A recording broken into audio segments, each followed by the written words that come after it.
Good evening, everyone. I'm Anne Mossop from the Sydney Opera House, and it's my great pleasure to welcome you here to the opening night of the Festival of Dangerous Ideas in 2012. The Festival of Dangerous Ideas is presented by the Sydney Opera House in partnership with the St James Ethics Centre, and my co-curator Simon Longstaff from the St James Ethics Centre is here to welcome you also. Thank you. Good evening, ladies and gentlemen, and on behalf of all of us here this evening and those attending the festival, I'd like to begin by acknowledging the Gadigal people of the Eora Nation, on whose traditional lands we meet, to pay our respects to their elders and also to all other elders who are here with us this time. I'd also like to welcome to her first Festival of Dangerous Ideas Louise Heron, the incoming CEO of the Sydney Opera House. At the St James Ethics Centre, we really value the partnership we have with the Opera House, which makes an event of this kind possible. And it's a great privilege to be able to work with people like Louise and Jonathan and the rest of the team in presenting this event. But also here in the audience somewhere, and I can't see him, attending his first Festival of Dangerous Ideas while not being the CEO of the Opera House, is Richard Evans, who, along with me, founded the Festival of Dangerous Ideas about 5 years ago. And I hope he's going to enjoy this weekend as much as the rest of us. Finally, yes, please welcome Richard.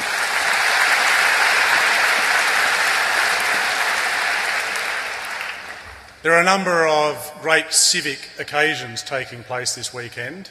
One with the grand final of the AFL in Melbourne, the grand final of the Rugby League here in Sydney, and I'd count this as the third great civic event with all of us here. So thanks for coming along.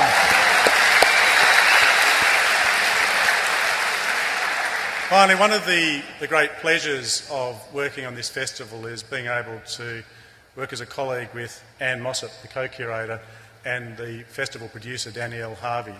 They are really tremendous intellects and great inspirations for making what I think you're going to enjoy as a wonderful weekend of activity. So it's with particular pleasure that I hand back to you, Anne, to introduce the first of our speakers tonight. Thank you.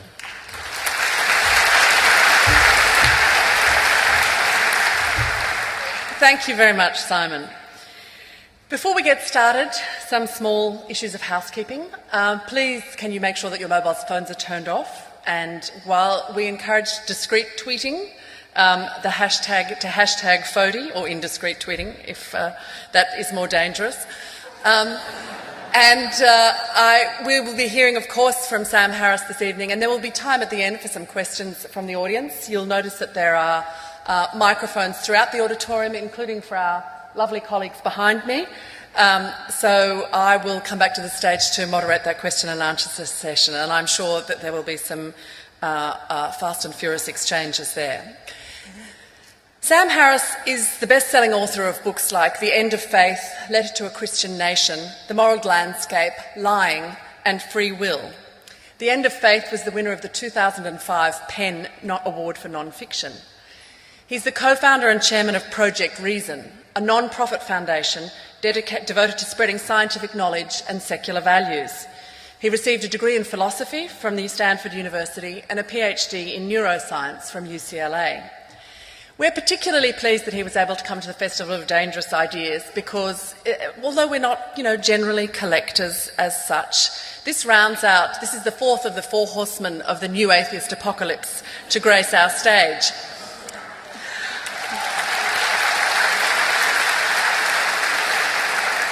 And those of you who are truly Festival of Dangerous Ideas diehards may have been here to see Christopher Hitchens, the late Christopher Hitchens, open the first festival in 2009. But of course, since then, we've had not one but two visits from Richard Dawkins and a wonderful appearance from Daniel Dennett late last year. So, more importantly than that, however, what Sam Harris brings us tonight is a unique blend of science and philosophy to the fearless dissection of big and dangerous ideas. And his work on free will is absolutely no exception. Looking at what neuroscience has revealed about the workings of our brains, he's penned a pithy and cogent argument about what this means for how and why we do what we do, and how this in fact exposes free will as an illusion. In the first paragraph of the book, He says, if the scientific community were to declare free will an illusion, it would precipitate a culture war far more belligerent than the one that has been waged on the subject of evolution. So when that breaks out, you were here somewhere very close to the beginning. Sam is writing about an area where the complexities of cognitive science, neuroscience and philosophy come together, and he really excels at bringing a compelling clarity to his argument that free will is in fact a delusion. So even those of us who are fortunate or unfortunate enough not to be philosophers and neuroscience scientists will be able to participate fully in this one, what I'm sure will be a wonderful discussion. Sam Harris.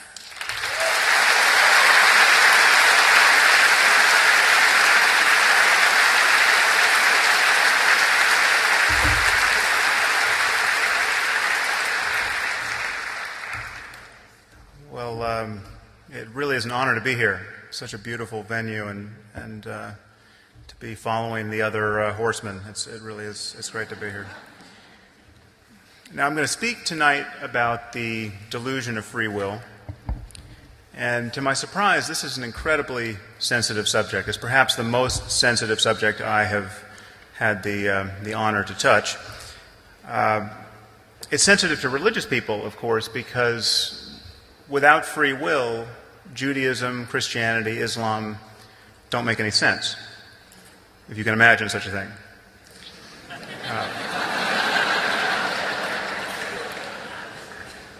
But the existence of free will is actually a very sensitive topic for atheists as well, because it seems to touch everything human beings care about. It seems to touch everything, in fact, that makes us distinctly human.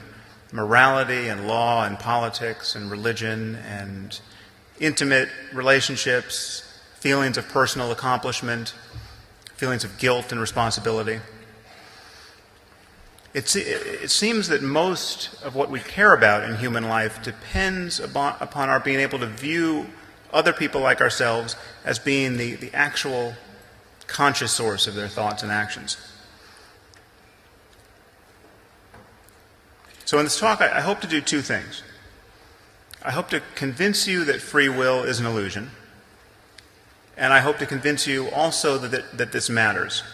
And those are quite distinct. And I want to begin, I hope on not too defensive a note, by telling you the two most common ways of misunderstanding my argument. And this is sort of like beginning a marriage proposal by saying, here are the two most common reasons women haven't wanted to marry me, and why they were wrong.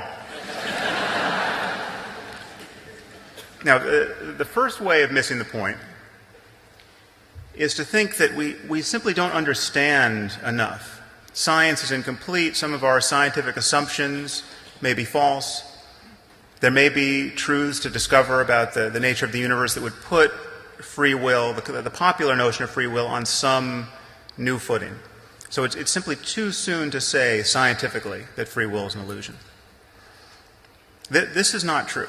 I am arguing that free will as a concept is so incoherent that it can't be mapped onto any conceivable reality.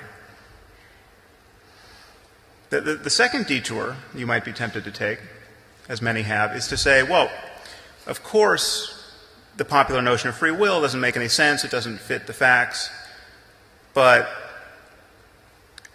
none of that matters. That's an academic argument. We still feel free. This changes nothing. It's sort of like saying that atoms are mostly empty space. This is not empty space we can use. Nothing about our life changes. Everything is mostly empty space, but I still can't fit into an old pair of pants. Many people agree that free will doesn't make any sense and that it's some kind of illusion, but they think that nothing important changes, and that also, on my view, is untrue. Imagine you're taking a nap in the botanical garden next door. I don't know if that's legal or not, but just imagine you do it. And you are awakened by an unfamiliar sound, and you open your eyes and you see a large crocodile about to seize your face in its jaws. This stranger things have probably happened.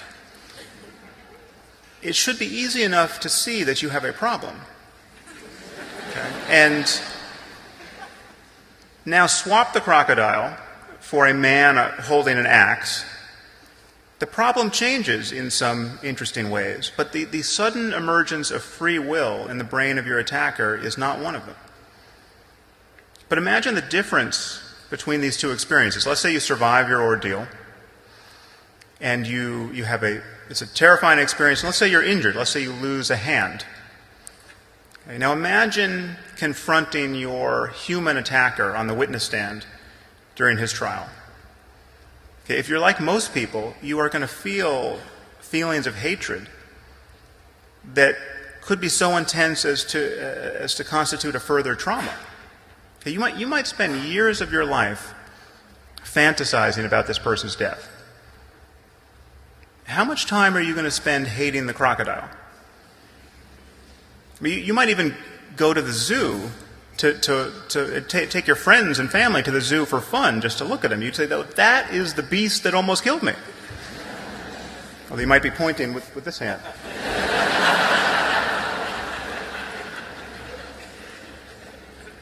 I mean, which state of mind would you rather have?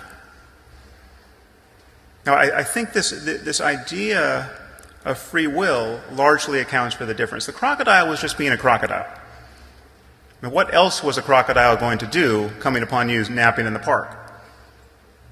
But this idea that the human had free will and could have done otherwise and should have done otherwise has very different consequences. Now, most people imagine that a belief in free will is necessary for morality. Morality has to be grounded in this idea, and it's necessary, therefore, for getting most of what we want out of life. And I think that's clearly untrue. The difference between happiness and suffering exists with or without free will. I mean, I no more want to be eaten by a crocodile than I want to be killed by a man with an axe. These are both very good things to avoid. Okay, and we can avoid them, and we can talk about almost everything else we want in life without suffering any obvious illusions about the origins of human behavior. Now, the popular conception of free will seems to rest on two assumptions. Okay, the first is that each of us was free to think and act differently than we did in the past. You chose A, but you could have chosen B. You became a policeman, but you could have become a firefighter. You ordered chocolate, but you could have ordered vanilla. It certainly seems to most of us that this is the world we're living in. Now, the second assumption is that you are the conscious source of your thoughts and actions. You feel that you want to move, and then you move. Your conscious desires and intentions and thoughts that precede your actions seem to be their true origin. The conscious part of you that is experiencing your inner life is actually the author of your inner life and your subsequent behavior. Now, unfortunately, we know that both of these assumptions are false. The first problem is that we live in a world of cause and effect. Everything that could possibly constitute your will is either the product of a long chain of prior causes, and you're not responsible for them, or it's the product of randomness, and you're not responsible for that, obviously, or it's some combination of the two. And however you turn this dial between the iron law of determinism and mere randomness, free will makes no more sense. I mean, what does it mean to say that a person acted of his own free will? Okay, it must mean that he could have consciously done otherwise. Not based on random influences over which he had no control, but because he, as the conscious author of his thoughts and actions, could have thought and acted in other ways. Now, the problem is that no one has ever described a way in which mental and physical events could arise that makes sense of this claim. I mean, consider you're a generic murderer. Okay, his choice to commit his last murder was preceded by a long series of prior causes, a certain pattern of electrochemical activity in his brain, which was the product of prior causes, some combination of bad genes and the developmental effects of an unhappy childhood, whatever influences were impinging upon him the day he committed his crime. The moment we catch sight of this stream of causes that precede any conscious experience and reach back into childhood and beyond, or beyond the person's skin into the world, the sense of his culpability disappears. That the place where we would place our blame disappears. To say that he could have done otherwise is really to say he would have been in a different universe had he been in a different universe, or that he would have been a different person had he been a different person.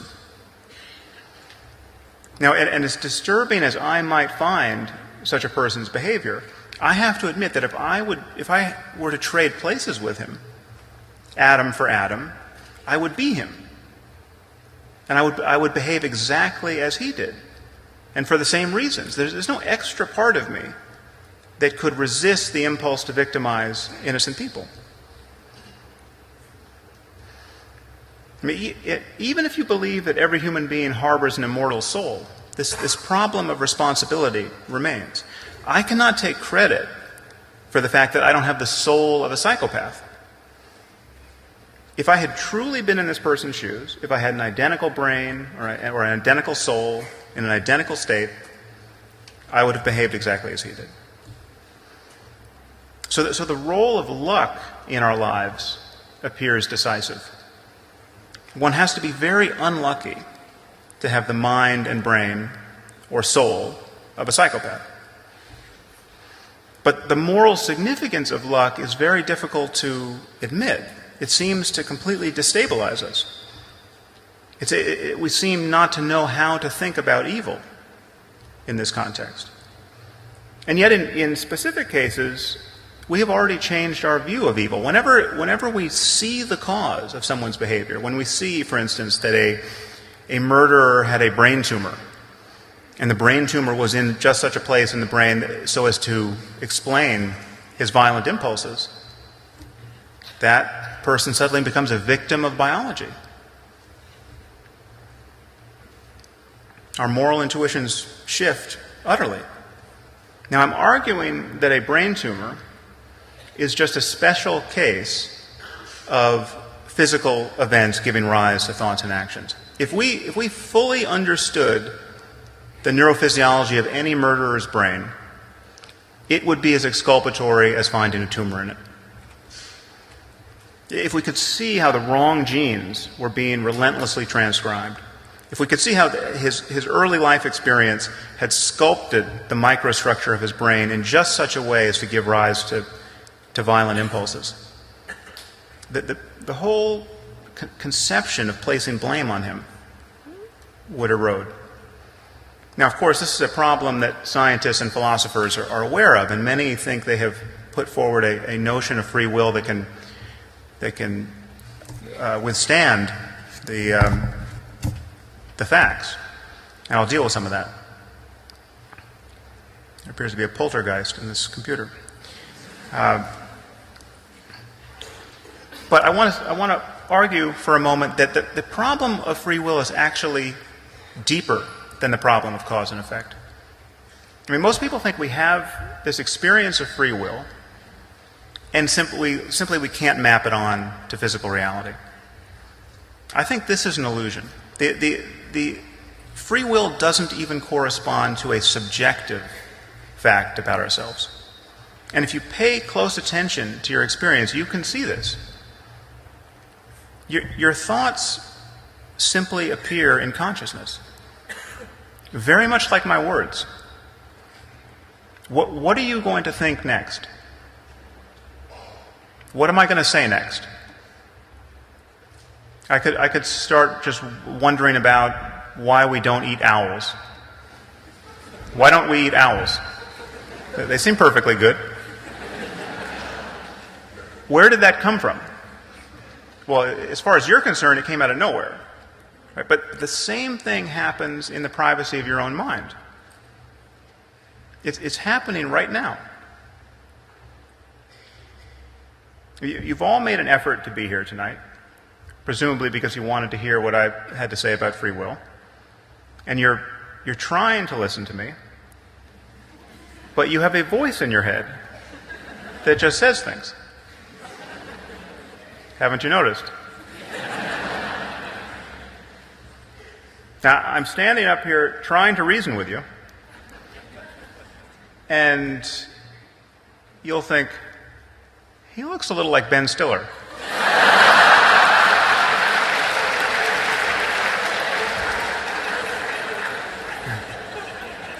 I was hoping I didn't look that much like Ben Stiller. Thoughts just emerge in consciousness. Okay, we are not authoring them. We can't think them, we can't choose them before we think them. That would require that we think them before we think them. If you can't control your next thought, and you don't know what it's going to be until it appears, where is your freedom of will? Now, at this moment, some of you are thinking, what the hell is he talking about? Here's what I'm talking about. You didn't choose that thought either. If you're confused by what I'm saying, you didn't create that state. Conversely, if you understand what I'm saying and you find it interesting, you didn't create that either. Everything is just happening. And that includes your thoughts and intentions and desires and your most deliberate efforts. We will come back to that point. Now, of course, in a sense, our brains, do think our thoughts before we think them. And they think many things that we never hear about. We're conscious of only a tiny fraction of what goes on in our minds. And we continually notice changes in our experience, in thoughts and intentions and moods and resulting behavior. But we are utterly unaware of the neurophysiological changes that produce those changes. I mean, consider the sensation of touching your finger to your nose. Okay, feel free to try this. It seems simultaneous. It seems like the nose touches the finger at the same time the finger touches the nose. Okay, and while it may be simultaneous in the world, we know at the level of the brain the timing has to be different. It simply takes longer for the input from the fingertip to reach sensory cortex than it does from the nose. And this is true no matter how short your arms or long your nose. So the experience of the present moment, even of the simplest sensation, is built upon layers of unconscious processing that we're not aware of. Okay, so even the apparently simple conscious events are not entirely what they seem. The present moment is, in some sense, already a memory that is being buffered. Now, needless to say, this unconscious machinery produces not only our perceptions, but our thoughts, intentions, actions, decisions. And this is where the notion of free will and moral responsibility begin to get squeezed. Now, many people have demonstrated in a lab, in many labs actually, that a person's conscious decision comes after processes that can be detected. And there's a time lag between the moment you think you've decided to do something and the moment at which your brain decided. And this has been proven. Benjamin Libet did this with EEG, and this has been done with fMRI, and actually direct recordings from the cortices of patients about to undergo surgery. We know that even the simplest, most apparently voluntary decision, like the decision to move your left hand versus your right hand, or the decision to push the left button or the right button, when you put people in this paradigm and you have them watch a clock a special clock that allows them to discriminate just very fine increments of time, and you ask them simply to make the choice to move whenever they want to. They can move their left hand or their right hand. Just notice what time it was on the clock when you finally were aware of which course you were going to take. We know that some moments, half a second, sometimes as much as 5 seconds, before a person is consciously aware of what they're going to do, we can see in the brain what they were committed to doing. So the experience of deciding is during this period where you still feel that you are free to do anything you want has already been determined by the state of your brain. So needless to say, this time lag is very difficult to reconcile with free will because in principle it would allow someone to predict what you're going to do while you still think you're making up your mind. But the truth is that even if there were no time lag, even if the conscious intention were truly simultaneous with the neurophysiological underpinnings, there would still be no room for free will because you still wouldn't know why it is you do what you do in that moment. And again, you can notice this fact about yourself directly. Well, let's run a little experiment. Think of a film, any film, it doesn't matter, a good one, a bad one, and notice what your conscious process of selection is like. Notice first that this is as free a decision as you're ever going to get. I mean, you have all the films in the world to choose from, and I've simply said pick one. Does everybody have a film? I'm sorry to say you've all picked the wrong film, so don't ask me how I know that, but I do. Do it again. Pick another film and just be sensitive to what the experience is like. Do you see any evidence for free will there? Let's look for it. First, if it's not here, it's not anywhere, so we better be able to find it here. First, let's rule out all of those films whose names you don't know and which you haven't seen and which you couldn't have possibly thought of if your life depended on it. Okay, there's no freedom in that, obviously. But then there are all these other films which you're perfectly aware of, but which simply didn't come to consciousness. You absolutely know that The Wizard of Oz is a film, but you just didn't think of The Wizard of Oz. Now think about this. Were you free to choose that which did not occur to you to choose? For whatever reason, your Wizard of Oz circuits were not primed in such a way as to deliver it as a possibility. Of course, if you did think of The Wizard of Oz, you should consider yourself a genius. Okay, so you probably thought of several films.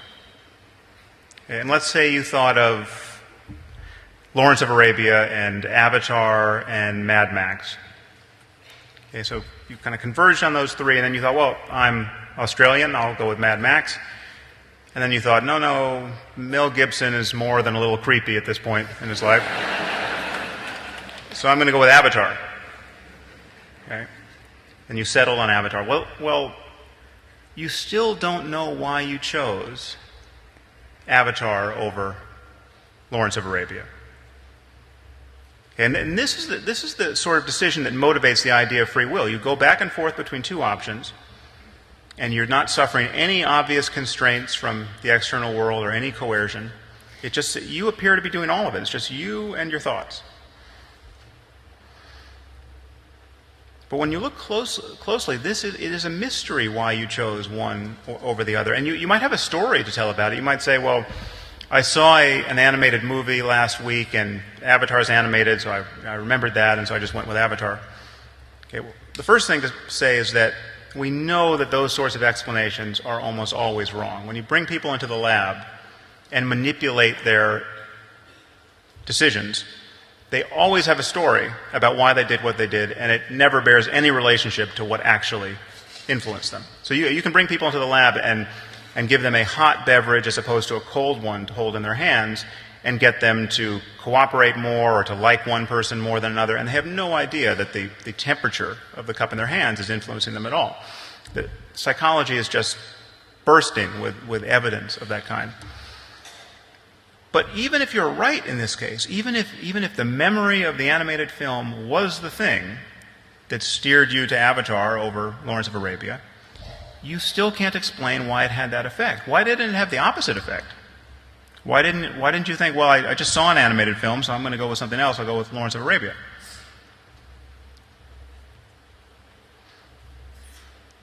The thing to notice about this is that you, the conscious witness of your inner life, isn't making these decisions. All you can do is witness these decisions. I mean, you no more picked a film in the subjective sense than you would have if I picked it for you. I could have been saying Star Wars, Hannah and Her Sisters. These names were just appearing in consciousness. There was this first moment where I said, pick a film, and nothing had happened, and then all of a sudden, the names of films started coming to you. And you didn't know which they would be until they appeared. So, I'm arguing to you that our experience in life is actually totally compatible with the truth of determinism. We don't have this robust sense of free will the moment we actually pay attention to how thoughts and intentions arise. And again, it's important to notice that this is true whether or not we have immortal souls. I mean, the case I'm building against free will does not presuppose philosophical materialism. I'm not the idea that reality is just entirely physical. No doubt, most of reality is entirely physical, and most of mind is produced by physical changes in our brains. We know that the brain is a physical system that's entirely beholden to the laws of nature. But even if we have souls that are somehow loosely integrated with the brain, the unconscious operation of a soul grants you no more free will than the unconscious neurophysiology of your brain does. If you don't know what your soul is going to do next, you are not in control of your soul. And this is rather starkly obvious when you think of all of the people who do things they wish they hadn't done. I mean, think of the millions of Christians whose souls just happen to be gay. But it's true even when you do exactly what you wish you had done in hindsight. The soul that allows you to stay on your diet is just as mysterious as the soul that tempts you to eat cherry pie for breakfast. Okay, so I think it's safe to say that no one has ever argued for the existence of free will because it holds such promise as an abstract idea. The endurance of this problem in science and philosophy is the result of this feeling that most of us have, that we freely author our thoughts and actions. And at the moment, the only philosophically respectable way to defend free will is to adopt a view in academic philosophy that's called compatibilism, and to argue that free will is compatible with the truth of determinism.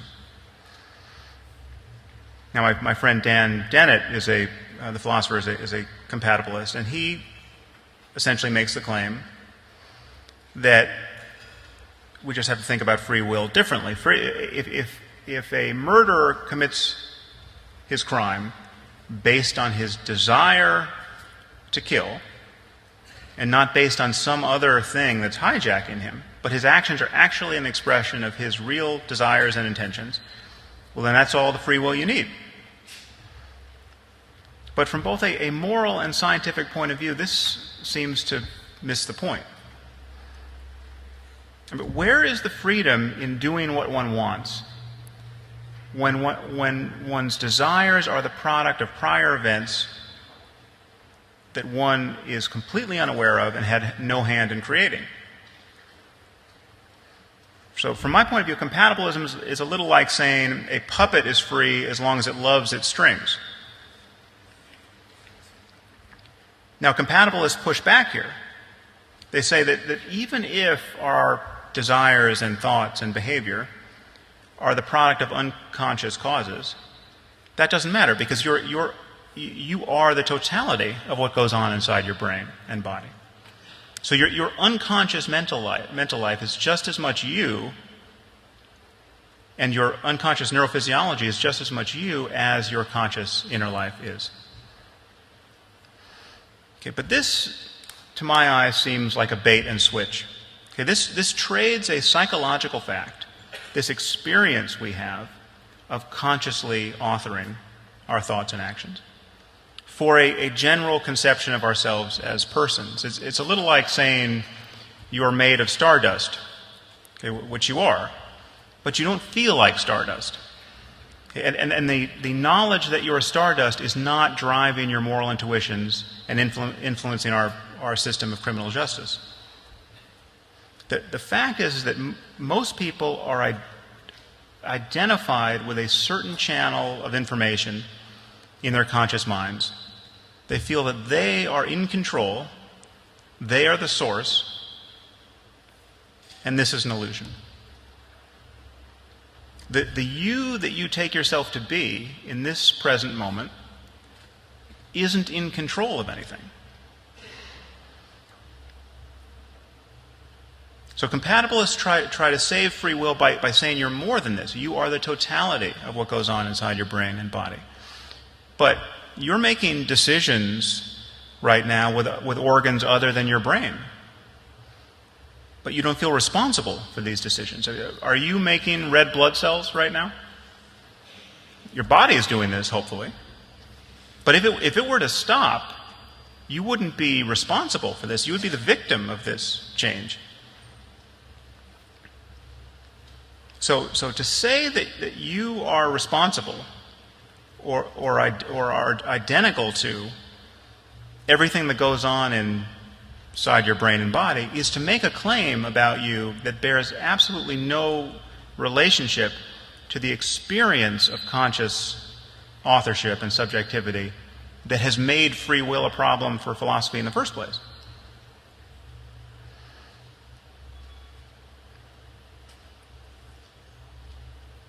So what does this all mean? Well, first, let me tell you what it doesn't mean.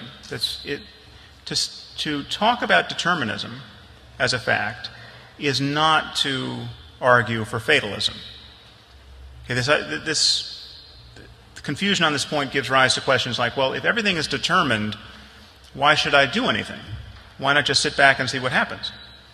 Why not just throw the oars out of the boat and just drift through life? Okay, this misses the point. This is not to sit back and see what happens is itself a choice which has its own consequences. It's also very hard to do. Just try to stay in bed all day waiting for something to happen. Okay, you'll soon feel a very strong urge to get up and do something. And the only way to stay in bed at that point will be to resist this urge.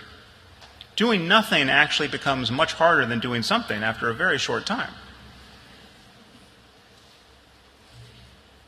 So the fact that our choices and decisions and efforts depend upon prior causes doesn't mean that they're not important. If I hadn't decided to write a book about free will, it wouldn't have written itself. You can't write a book by accident. Okay, so effort and discipline and intention, all of this matters. Goals. These are all causal states of the brain, and they lead to behaviors, and behaviors lead to outcomes in the world. So on one level, not much changes. The choices we make in life are as important as fanciers of free will imagine. And then, therefore, fatalism is untrue. That the idea that the future is going to be what it's going to be regardless of what you think and do, that is untrue. That's clearly untrue. But the next thing you think and do is going to come out of a wilderness of prior causes which you, the conscious witness of your inner life, cannot see and did not bring into being. you have not built your mind. And in the moments where you seem to build it, when you make an effort to learn something, when you try to perfect a skill, the only tools at your disposal are those that you've inherited from moments past. No one picks their parents or the society into which they were born. No one picks the moment in history where they arrive. No one determines how their nervous system gets shaped from the moment of conception onward. So you are no more responsible for the structure of your brain, as well as its functional states, as you are for your height. But I'm not saying that you can just blame your parents for every bad thing that happens to you and make no effort to change yourself. This is a way of misunderstanding the argument. It is possible to change. In fact, viewing yourself as a system open to myriad influences actually makes change seem more possible. I mean, you are by no means condemned to be the person you were yesterday. In fact, you can't be that person. The self is not a stable entity. It is a process. But it is a fundamentally mysterious process.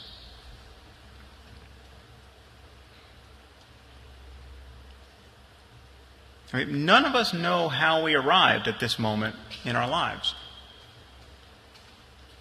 There is actually a mystery here in the present moment that doesn't get eradicated even though you have a story to tell about why you think you did something.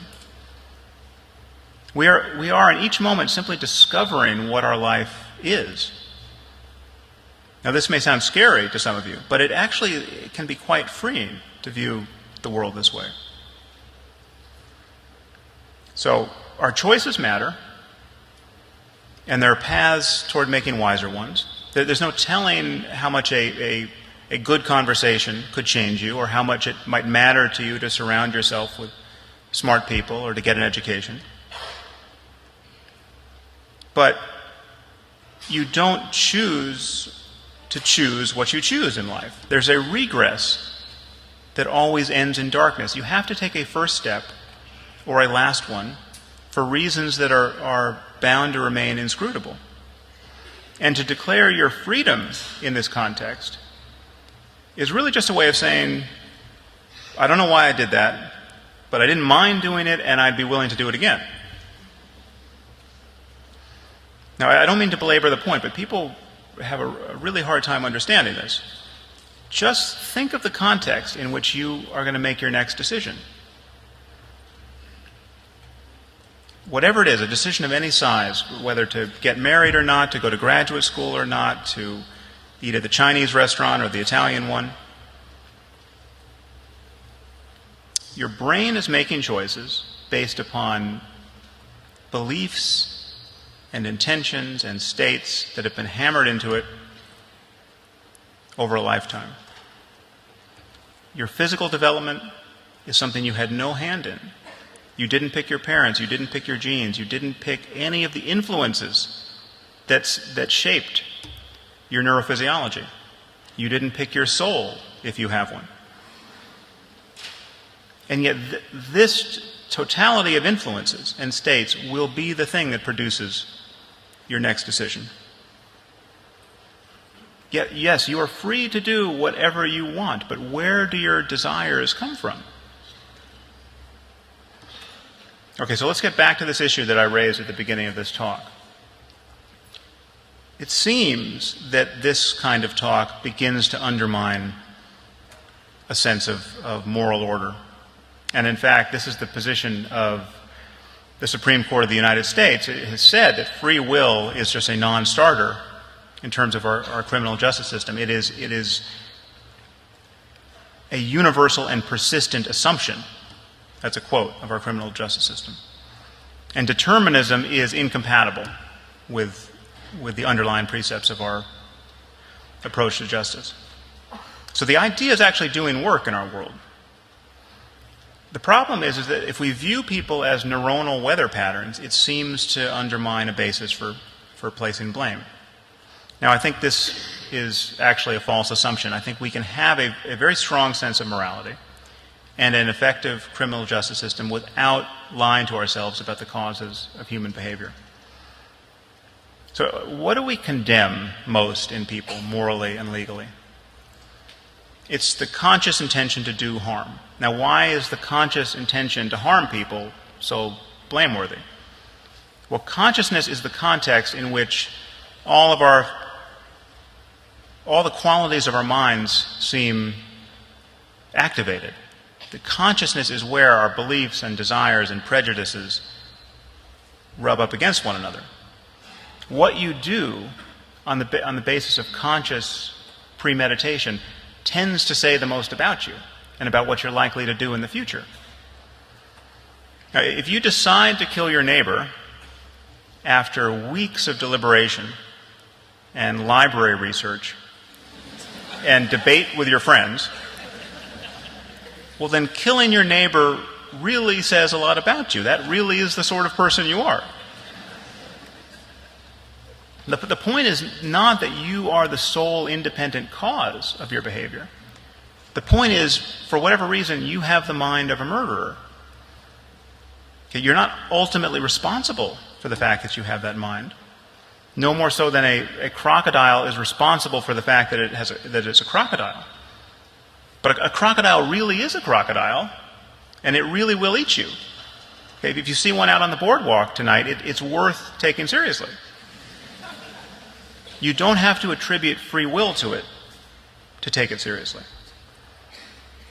Now, certain criminals are obviously more dangerous than crocodiles, and we have to lock them up to keep everyone else safe. Now, the moral justification for this is entirely straightforward. Everyone is better off that way. And that still makes sense without free will. What doesn't make sense is the motive of retribution, the motive of punishing someone because they deserve it. That begins to not make sense. We don't punish crocodiles because they deserve it. In fact, that hasn't always been true. It says in Exodus that if an ox gores a person and kills him or her, the ox has to be stoned to death, and its meat can't be eaten. And in fact, for hundreds of years in medieval Europe, Christians held trials for animals that harm people. These animals were actually defended by lawyers. Okay, there are cases of, there's a case of, I just read about, of a lawyer who was representing a large collection of rats that had destroyed a crop, and his argument to the magistrate was the rats couldn't appear in court because there were so many cats about that were going to do them mischief. So his client was absent. Okay, this went on for hundreds of years. We've lynched. The latest lynching of an animal in the United States was in 1916, where an elephant ran amok out of a traveling circus, trampled someone in the street, and the good people of Tennessee decided to lynch it to get justice. They hung an elephant from a railroad crane, and they were quite satisfied with themselves. So you can see that, I mean, those facts are macabre and comical now. You can see how we're prone to illusions on this front. Now, I'm not ruling out the possibility that certain punishments may be necessary to regulate people's behavior. It may be that certain crimes require punishment in order to be deterred. But that is a purely pragmatic discussion about human psychology and the causal efficacy of punishment. It has nothing to do with retribution. Dispensing with the illusion of free will allows us to focus on things that actually matter, like mitigating harm, deterring crime, assessing risk. So I'm not arguing that everyone's not guilty by reason of insanity. The bad people need to be locked up if that's all we can do to keep ourselves safe. And all the distinctions we care about, the difference between voluntary and involuntary action, or the moral responsibilities of an adult versus those of a child, All of those can be conserved without this notion of free will. In the United States, we have 13-year-olds serving life sentences for crimes.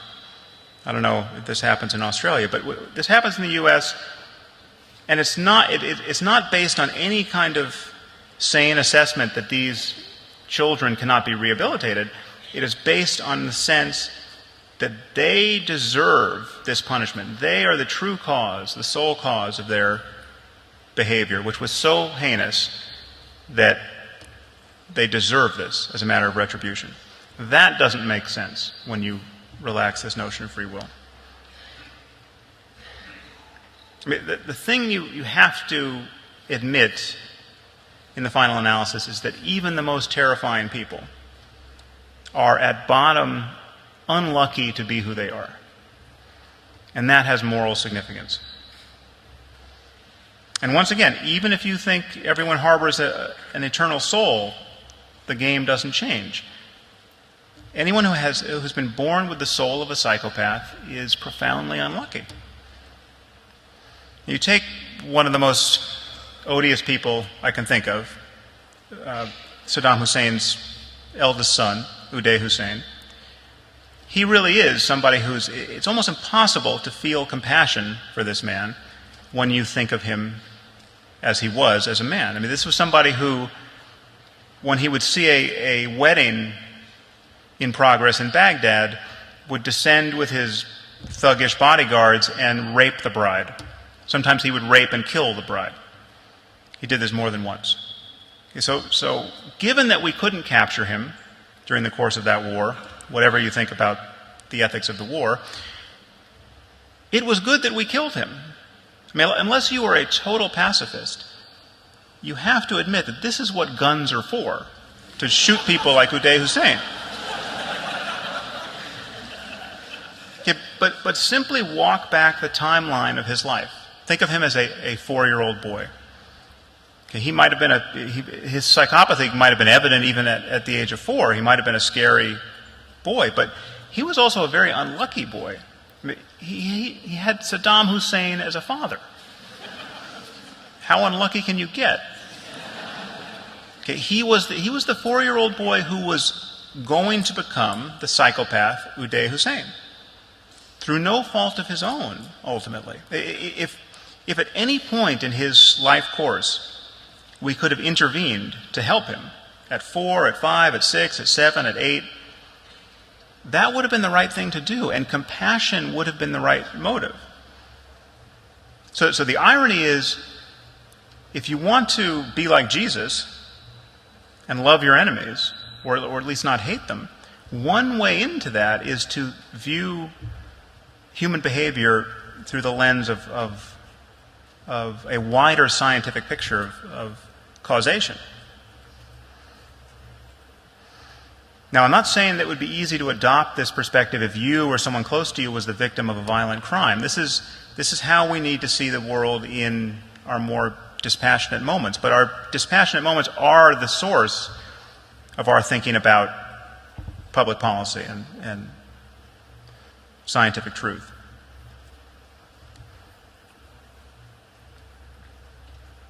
To see how fully our moral intuitions should shift, imagine if we had a cure for evil. Imagine that we understand exactly what psychopathy and all its variants are, and we can make the necessary changes in the brain painlessly and safely and easily. We can just drop the cure into the milk like vitamin D. Okay, so now at that point, evil is a nutritional deficiency. Now, imagine the logic, the moral logic, of withholding the cure for evil from someone as a punishment for their evil acts. Would it make any sense at all to say, well, no, this person was so evil, he was so bad, he caused so much harm, that he shouldn't be given the cure? Does that make any sense at all? Imagine withholding surgery from someone who has a brain tumor as a punishment when you are sure that the brain tumor was the cause of their violent behavior. Now, to my eye, that makes no sense at all, and that reveals that this urge for retribution is actually born of not seeing the causes of human behavior. When you see the causes, if we could trace the causes in a fine-grained way, this notion of vengeance and this notion that people deserve what they get in this way as punishment would disappear. And this leads me finally to the subject of religion, because of course the notion of God's justice is entirely a matter of retribution. People deserve what they get because based on their own free will they are misbehaving. I mean, this is the religious answer to the problem of evil. When you say, well, how did an omnipotent and omnibenevolent God allow the Nazis to kill millions of people? The answer is, well, human beings are endowed with free will, and therefore God couldn't control that part. Now, obviously, that's not an answer to all the other mayhem that's born of other causes. So tsunamis and epidemic disease, an omnipotent God seems responsible for those things. But the religious answer to the problem of human evil is free will. Free will is what makes sense of the idea of sin, this idea that people can consciously, as the sole cause of their behavior and belief, turn away from God. I must be the sole sufficient cause of my unbelief. Okay, this can't be true. Not only can this not be true, because beliefs are born of all of these prior causes. I can't actually be the cause of my unbelief. It seems impossible to describe a universe in which it could be true.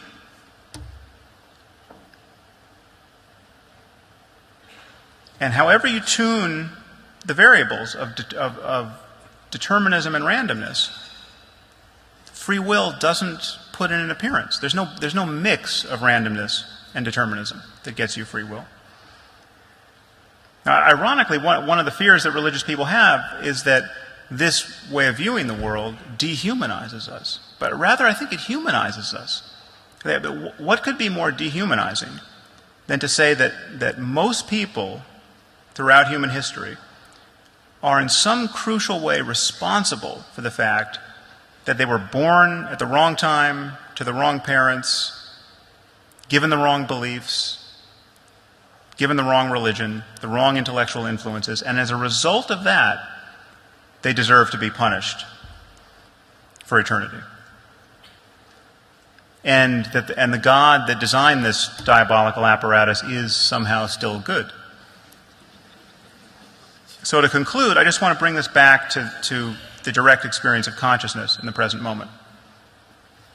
It's generally argued that free will presents us with a compelling mystery. We have this robust experience of freedom, and yet we can't figure out how to map it onto physical reality. I'm arguing that's not the case. I think this is a symptom of our confusion. The illusion of free will, on my account, is itself an illusion. There is no illusion of free will. Thoughts and intentions simply arise. What else could they do?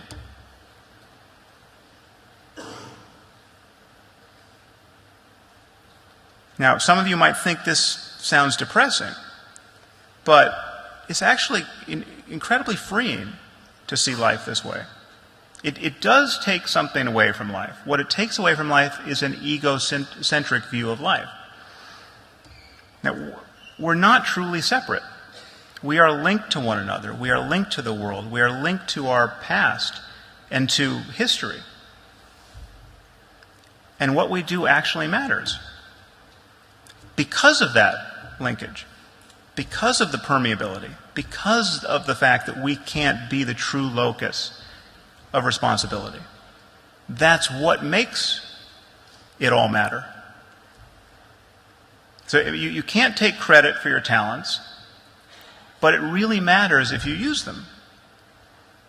You can't really be blamed for your weaknesses and your failings, but it matters if you correct them.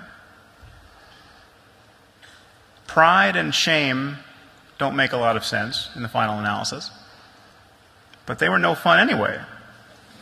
These are isolating emotions. But what does make sense are things like compassion and love. Caring about well-being makes sense. Trying to maximize your well-being and the well-being of others makes sense. There is still a difference between suffering and happiness, and love consists in wanting those we love to be happy. All of that still makes sense without free will. And of course, nothing that I've said makes social and political freedom any less valuable. Having a gun to your head is still a problem worth rectifying wherever intentions come from. So the freedom to do what one wants is still precious. But the idea that we as conscious beings are deeply responsible for what we want, I think needs to be revised. It just can't be mapped on to reality, neither objective nor subjective. And if we're going to be guided by reality, rather than by the fantasy lives of our ancestors, I think our view of ourselves needs to change. Thank you very much.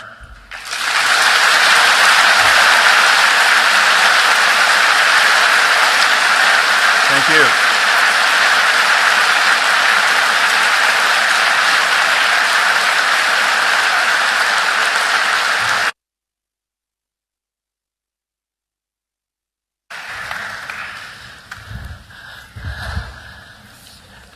Now, for those of you who are still thinking clearly after that onslaught, it's time for some questions and discussion for Sam. There are microphones throughout the auditorium. There's one here, and one upstairs, and also, of course, number 5 and 6 for everybody behind us. If you do want to ask a question, can I ask you to make it brief? We've got about 15 minutes, and obviously we'd like to... There are many other things that Sam has worked on that I'm sure people will want to talk about, so that if I can ask you to make it reasonably brief. Before we start, I just want to ask Sam one question. What is the consensus, do you think, in the scientific community about your argument?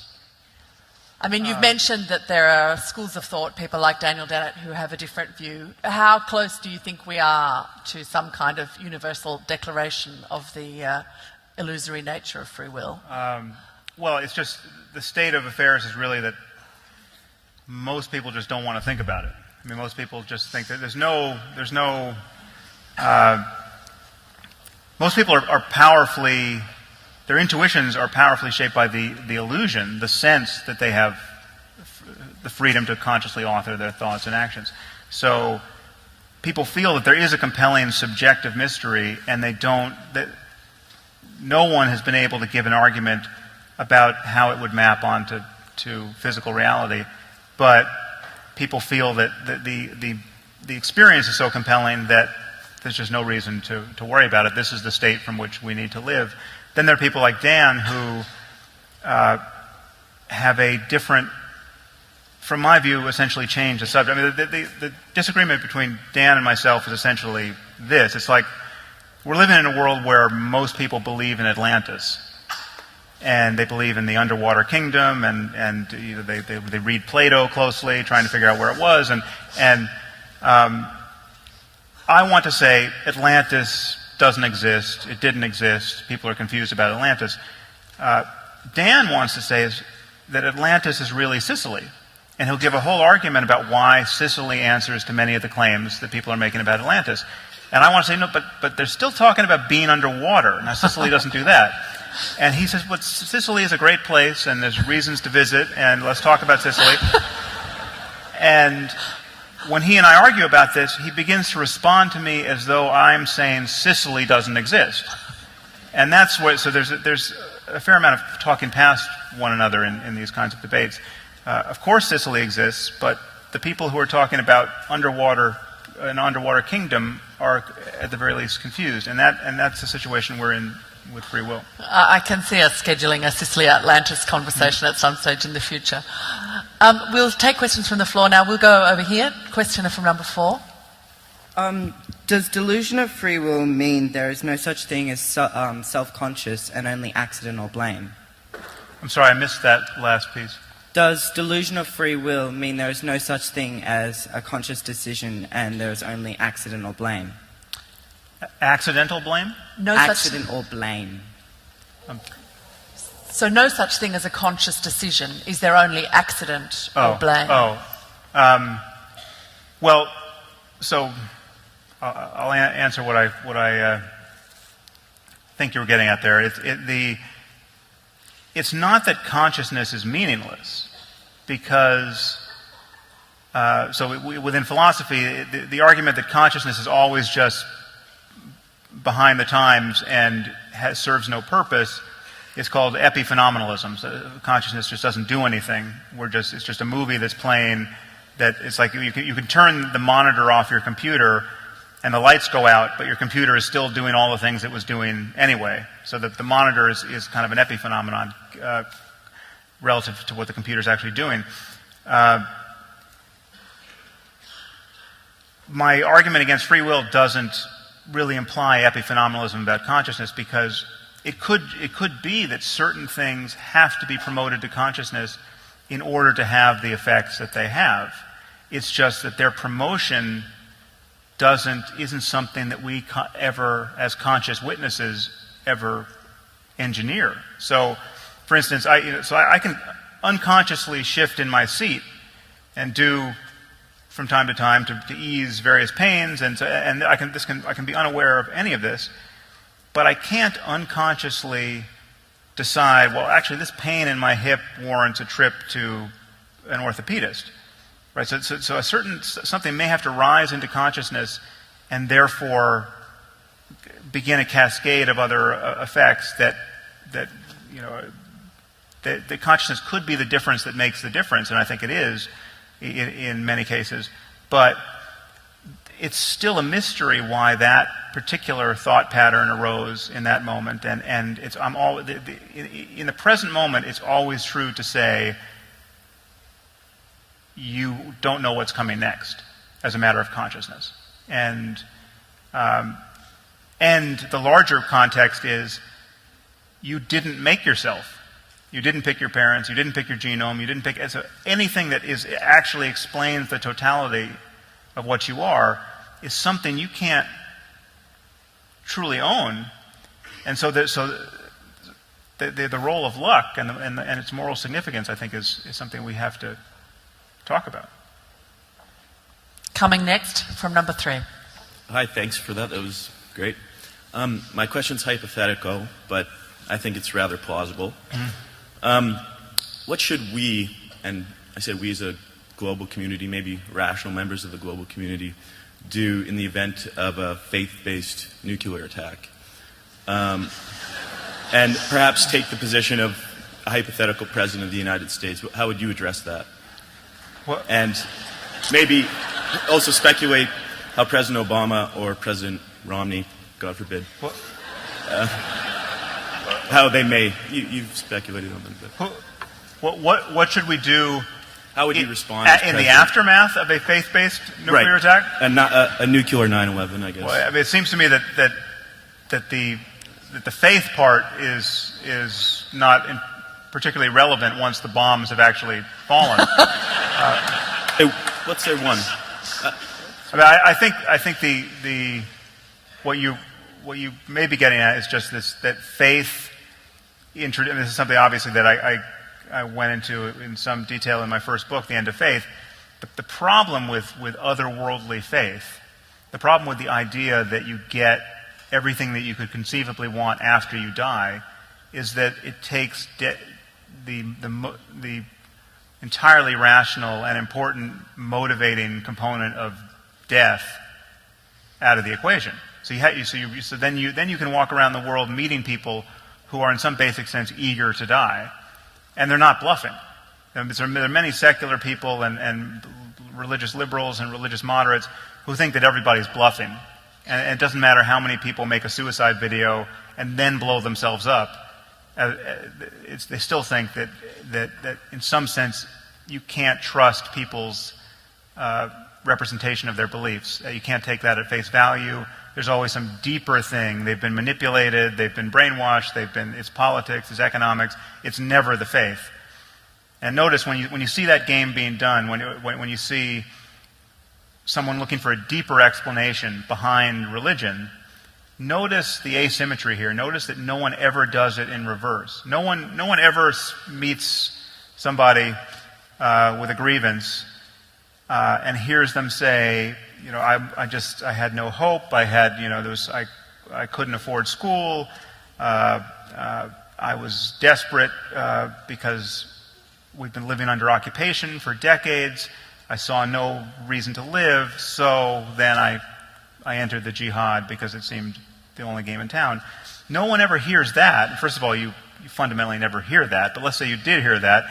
No one is tempted to go beneath that and say, well, what's the real religious motive?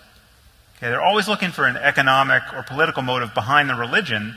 No one ever looks for the religious motive behind the economics or politics. I'm not saying there is one, but it's just if you play this game only in one direction, you'll always be discounting people's religious beliefs. I think that faith, the certainty of paradise is intrinsically dangerous. One, because it's very likely false. Right? There's no good reason to believe it. So if you're actually failing to maximize the only circumstance of well-being that you can be certain of.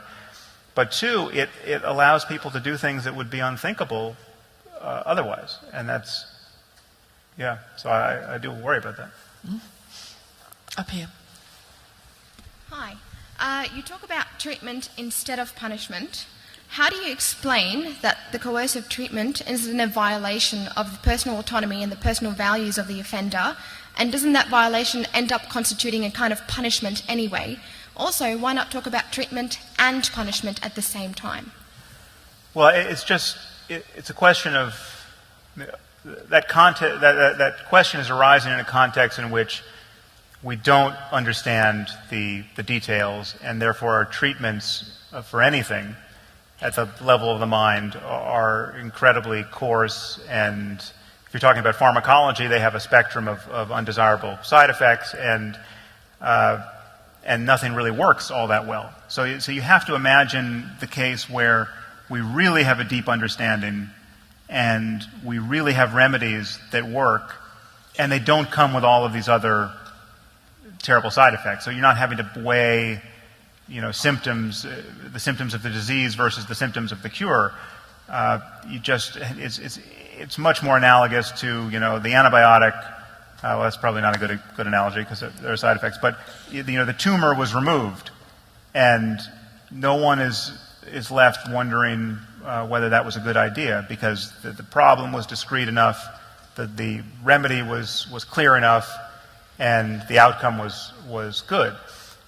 In that case, you're just talking. It's like I'm not going to worry very much about someone's right to be a psychopath.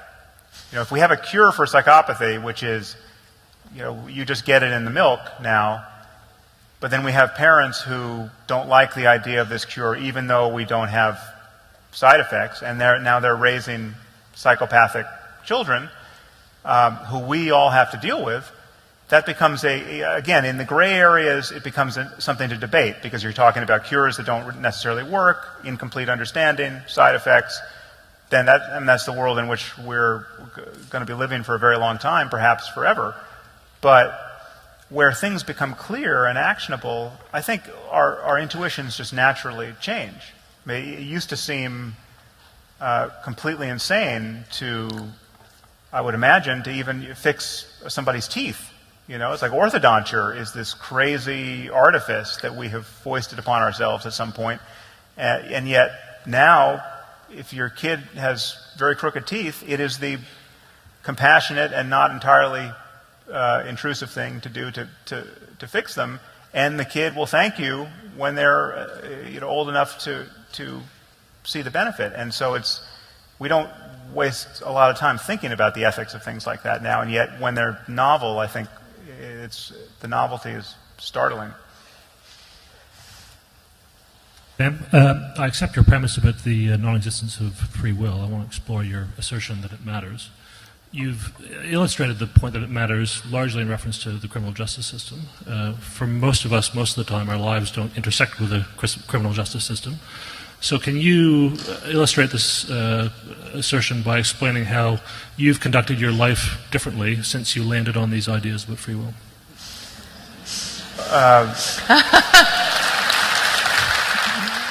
Well, I've managed to stay out of the criminal justice system. Yeah, I mean, so the criminal justice component of it isn't something that I deal with on a day-to-day basis, but the ethical component is, and the emotional component is, and I can tell you I don't always see the world this way. I mean, I sort of have to remind myself that I see the world this way. I mean, there are many modes in which we all function, but when I do see the world this way, it completely undercuts the basis for hatred. I mean, there is no rationale for hating a person. I mean, the equation between the crocodile and the man with the axe does actually become valid for me emotionally. Now, again, it sets a very high bar if I was the person who was attacked. But even in those cases, when I get into not physically attacked, but when I get into some situation with somebody where I'm liable to take their hostility personally, and find them as the source, something that that inspires anger or hatred or some really negative emotion.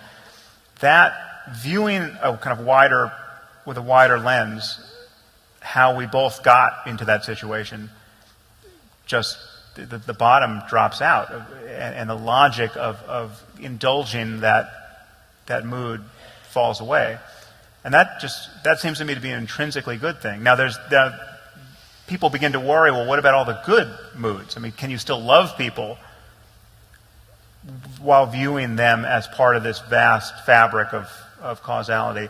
And I find that there is no sacrifice to the good stuff. I mean, it's not. First of all, things have to be sort of situationally appropriate. I'm not constantly looking at my daughter thinking about she's just a part of the physical universe and wow, neurotransmitters giving rise to all this cuteness. I mean, that's not the mode I'm in, but even to think in those terms, it doesn't cancel the desire for her happiness. It doesn't cancel. I mean, the love survives the truth. It doesn't. Love is not vulnerable to knowing how things are arising, and knowing how things are arising doesn't nullify all the distinctions about the differences the possible differences in human experience that we care about. We still care about living good, happy, easy, positive lives, and what else could we care about? We're really almost out of time, but out of fairness, I want to take one quick question from each of these microphones. So if we can start over here, please. Hello, how are you doing? I found basically when we all go home tonight, I'm sure some of us will be told if we're lucky that we're loved by, you might have just touched on this, by our families and partners and things. And I'm sure a lot of people in here will be thinking, yeah, but that's not your decision. Like, you love me, but that just derives from events that are out of your control. Right. And although I found your argument very compelling, it's just that facet is a bit depressing to me. That no one actually loves me if I don't make the choice. So, are you a bit unhappy with the idea that, I don't want to get a bit personal, but your wife didn't make the decision to love you, she just does? do you find that a bit depressing?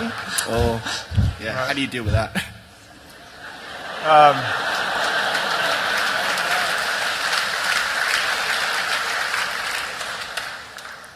Well, it's not that. I mean, I think the stripping off the illusion doesn't just change all the bad stuff, leaving all the good stuff exactly as it was. I think there's a cost to, you lose certain kinds of pleasures, or they become, you can't take them as seriously as you otherwise would.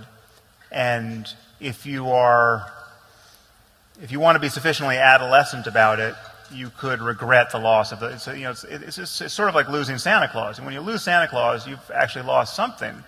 It didn't get replaced by something that consoles you in precisely the same way. So Christmas got a little less fun when Santa Claus was fully debunked, and yet believing in Santa Claus and things like Santa Claus has so many other costs that you just couldn't indulge it even if you wanted to. And so there are some Santa Claus-like things that you lose, perhaps. And I haven't spent a lot of time thinking about what they all are, but I don't see. You're sort of asking. Implicit in your question is that there may be some choice here, but there's no. It's like either this seems to be the way the world is to you, or it doesn't seem that way, and you can't choose to believe one way or the other based on how it makes you feel, or at least if you do succeed in doing that, you should be pretty sure you're deceiving yourself. I mean, the way the belief makes you feel can't be one of your reasons for believing it. You've got to believe it based on what you think is true.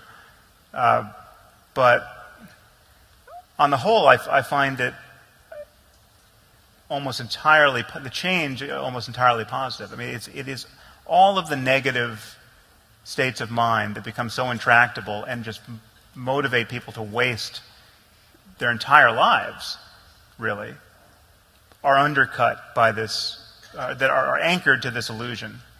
And the depth to which we can take things personally. I mean, so if I read my Twitter feed and I see all the people who hate me and think I'm an idiot, and all the people who misunderstand the thing I just said, and the moment I begin to lock in and take it personally, well, then it's just like picking up a hot coal. I mean, there's nothing good about it. But an ability to disengage from that and to see the illusion of that does come at the cost of, you can't indulge the good stuff at the same level you otherwise would. So again, like pride and hatred are sort of on a similar level. So like how proud can I be of something? Let's say I do something exactly the way I wanted to have done it, and it's a success, and everyone tells me that was great. No one could have done it the way you just did it. Don't you feel good about yourself? When I look closely, I can't really make much out of that moment, and it's not, and so therefore I can't really be so motivated by that kind of turn of events. I mean, I just can't feel. I see too much of how luck was involved and other people's contributions and just stuff I wasn't aware of, and it's like hitting a golf ball. Sometimes it goes great and you feel like Tiger Woods, and sometimes it goes into the woods, and the indulgence of taking credit for the one so fully and feeling like a schmuck for the other, that vacillation between the two at a certain point becomes just a source of suffering. I mean, it's just not. It's an illusion. It's a dream you can wake up from. Paradoxically, you can still want to play golf and still have fun playing golf. It's just you're just less miserable. And a quick question from you. Hi, Sam. Hi. I'm just wondering, you mentioned a couple of times the sort of being unlucky if you were born with bad genes or to be a psychopath or something like that.